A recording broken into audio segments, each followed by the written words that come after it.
So, und last but not least, und wir haben Sie sehr, sehr lange warten lassen und dafür einen dicken Applaus für Mikaela Shiffrin.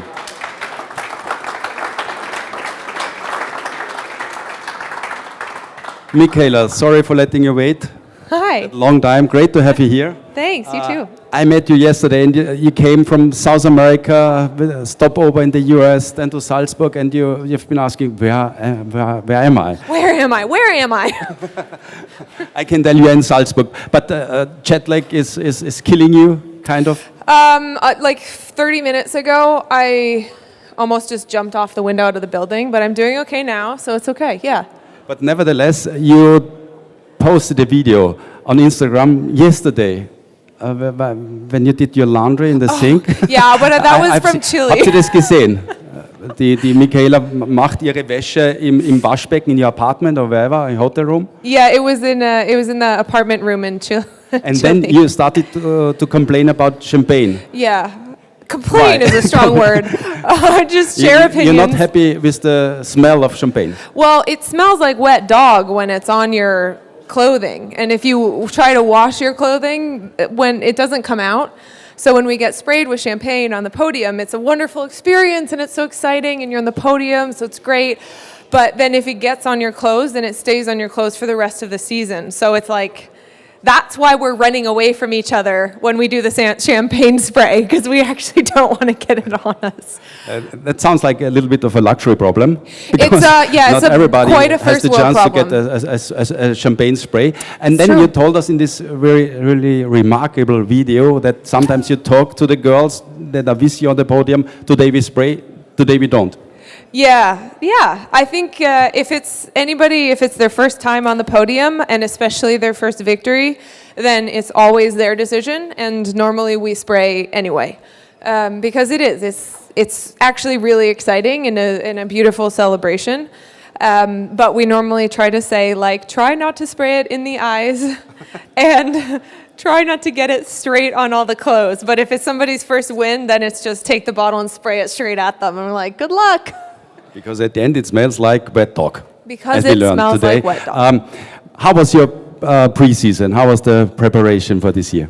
It's been good. I've had some really productive camps in South America, and then good training in the gym. I was focusing quite a bit more on like strength, just raw strength this summer, because after the injury last year, my strength level went a little bit down. So that was the main priority, and I think done a pretty good job, but of course we'll find out in a couple weeks.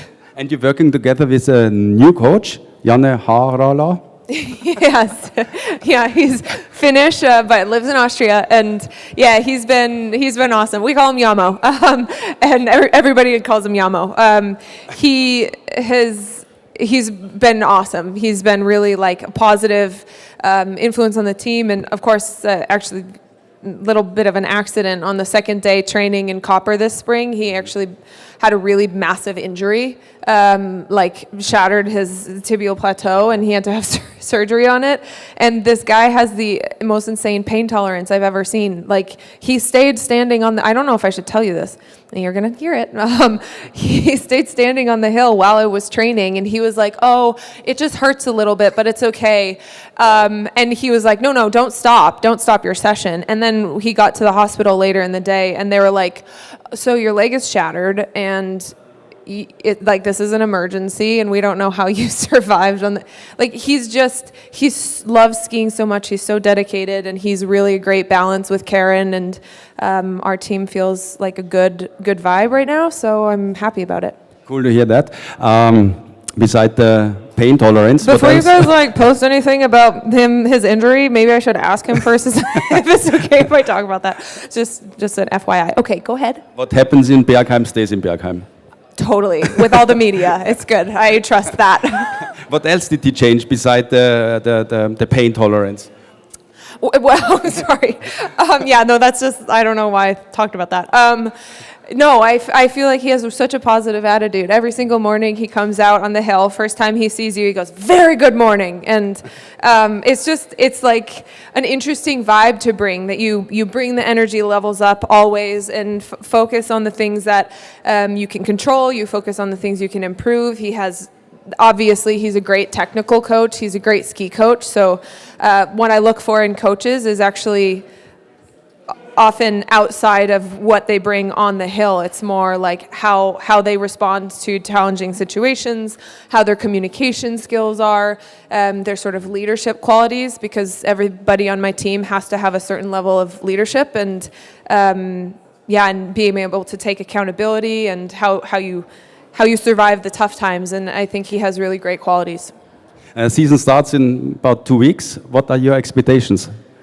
Oh, you know me, just go with the flow. No, I'm excited. I think it's been a long time since I raced GS, since Jasna last season. So I'm really looking forward to stepping back in the start gate of a GS, and I feel good. I'm really looking forward to the next 2 weeks of training. I think it's very needed to get those last 2 weeks of preparation, and then get a gauge of where we're at in the race. At the end, we have to talk about one big topic of this winter, the atomic anniversary. You wrote already just such a big and successful chapter of the history of this brand.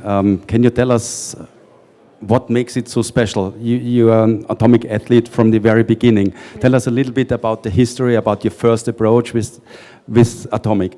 Yeah, since I was 12. My coach at the time just said he was such a believer that the atomic skis were such a good ski, especially for the youth coming up at that time. And he's like, if you switch to atomic, then you're going to develop with the brand, and this is something you'll be on for the rest of your career. And I trusted him, and I'm glad that I did, because this brand feels much more like a family than I've seen from others. It's really like a true partnership, not just a sponsorship, something that we build together and we work on together, and through positive times we celebrate together, and when it's challenging we find solutions together. And that's been one of the key the key foundations of my career. So I've been very grateful to spend this time during my career with Atomic, and also learn from them, letting them guide me through everything that I've had to learn on the way too. Once there was this story that you've seen Marlies once skiing on atomic skis, and then you said, I want to have the same skis like her. Yeah. Is it true? Yeah, kind of? I would say, yeah, that's true. Anything that Marlies did, I wanted to do.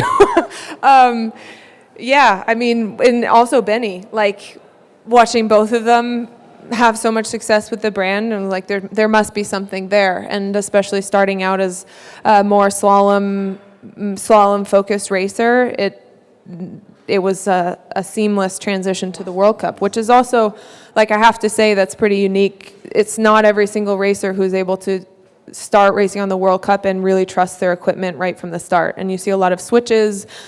You see a lot of racers who have to navigate the first years of their career to find the equipment first. And I feel like the equipment found me. So that kicked my career off in a pretty successful way right off the start.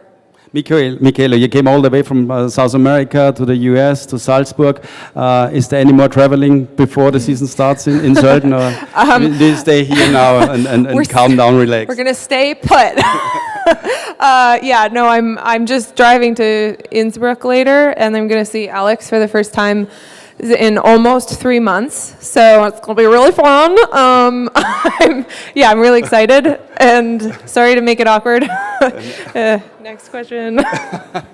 Then I wish you a nice evening. Oh, thank you. You too. I'm sure you will have.